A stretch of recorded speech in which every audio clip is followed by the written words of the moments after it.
Yeah, now I remember why this was called the Eardrum Blaster. Oh, that was loud. Doesn't do anything. Welcome to this video. I was just going through some of my older coding projects and wanted to share the experience with you guys because it's quite funny how buggy some of it is. So this is the first project. It's a synthesizer programmed in Python. It took me quite a while to run it. I've created this like 4 years ago. I never finished it. I think I was in the process of cleaning up the code, but then I just abandoned it. And it's not really structured. It's just like a whole bunch of spaghetti code. Let's run it. Okay, this is the synthesizer. Gonna put on my headphones and let's play with it. I have no idea what is going to happen. Oh yeah, we have this touchpad here. I think we can actually create some sound, but we have to mess with the settings here. Ah, there we go.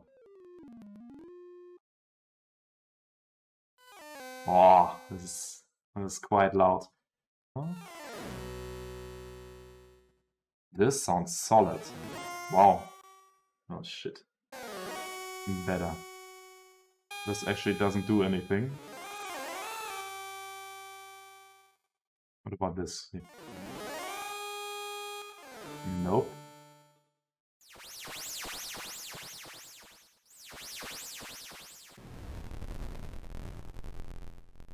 Okay. Something just happened.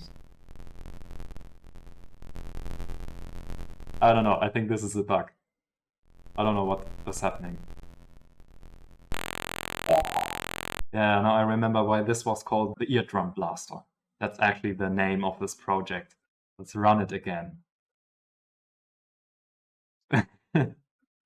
Also, when you check out this project on my repository, because I had really some issues to run it again. I don't know what I was thinking. I mean, because there are so many files in here. And also you have like 4 main classes, like synth, no graphical user interface, synth graphical user interface, microsynth. I don't know what this microsynth is doing. Maybe it works. No. Doesn't do anything. Okay, let's run this one again. Sustain, release. I think it's bugged again. Now let's do it again. Okay, let's add some reverb. What happens if we change this here? I really have no idea what all those features are here, because I think they're also not implemented correctly, so I actually don't know what will gonna happen. You see, nothing is happening. Oh, maybe we need to increase the amount. Holy shit.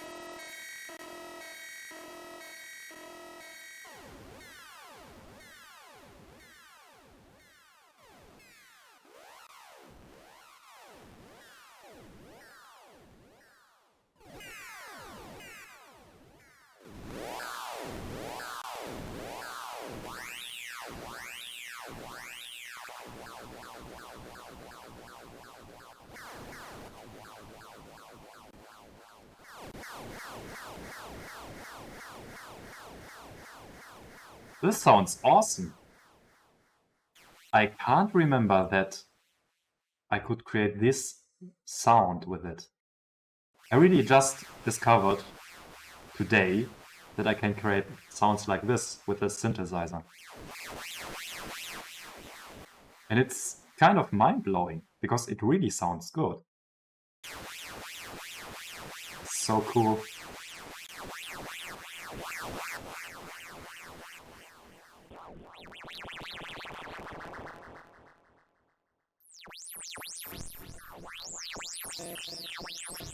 I think it's bugged again.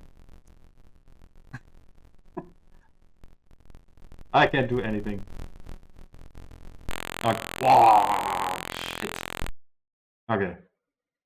This is another project. Also, this is a Python app, which is programmed with the Kivy framework. It's also another library for graphical user interfaces in Python. You can create an Android app with it, also an iOS app. And this project is already way more structured. Basically, it has only this main Python file, which indicates that's your main file to run. So let's just run it. Oh, nice. It also runs without issues. This is, by the way, a project which I've started after I created the synthesizer, because I wanted to learn how to create waveforms like the sine wave mathematically, and also the triangle wave and so on. Because in the synthesizer, I'm using the library Skippy, where you have all those waveforms already finished and you can use them. I mean, those are the 4 waveforms: sine wave, sawtooth wave, triangle wave, square wave, and you can also see the formula. And then we can play them. Oh, that was loud. And then we can apply a second waveform on this one. This is called frequency modulation, or sometimes also phase modulation. This is still something I need to check, the difference between phase modulation and frequency modulation. What this means is, I try to explain it in a very simple way. Take a waveform and then you apply another waveform on it, and this changes the behavior of the sound. I mean, a sine wave is just one monotonous sound. You can create a siren out of it by applying another sine wave on it. So it's basically a technique to generate many different kinds of sounds, which would be very awesome to have in the synthesizer. Actually, there are some synthesizers from the 70s, 80s. I think there's one famous synthesizer which is called Yamaha DX7, I think. And this one uses frequency modulation to create all those different sounds. And this app basically should demonstrate how this works, and you can use it, play around with it, get a feeling for it, and yeah. Let's apply a sine wave or a second waveform on the first one. Let's see what happens. Ah, yeah. Let's apply a second one.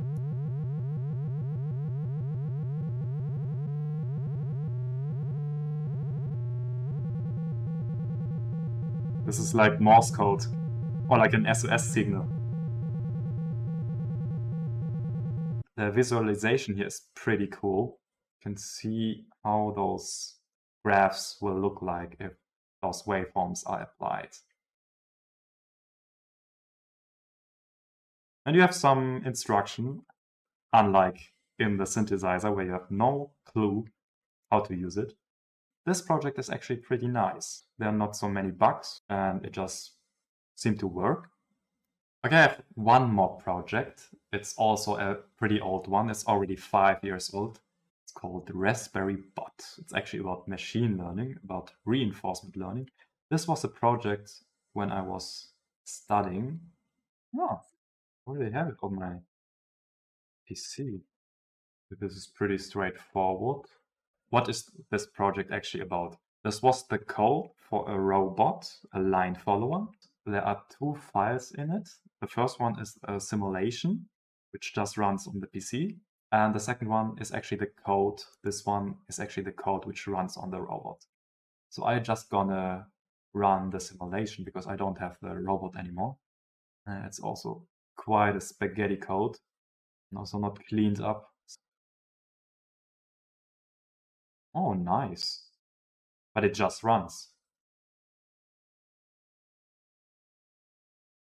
Let's run it again.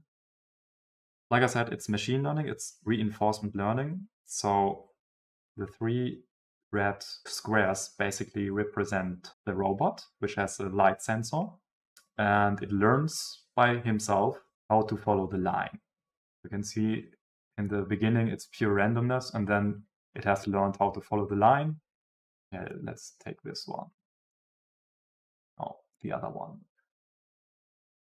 Was it 4?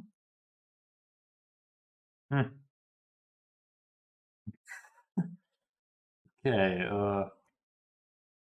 maybe it works the next time. Oh yeah, now it works. That's so cool. It's actually a nice project. Okay, that's it for this video. I hope you had some fun. I definitely had. And yeah, I will see you in the next one.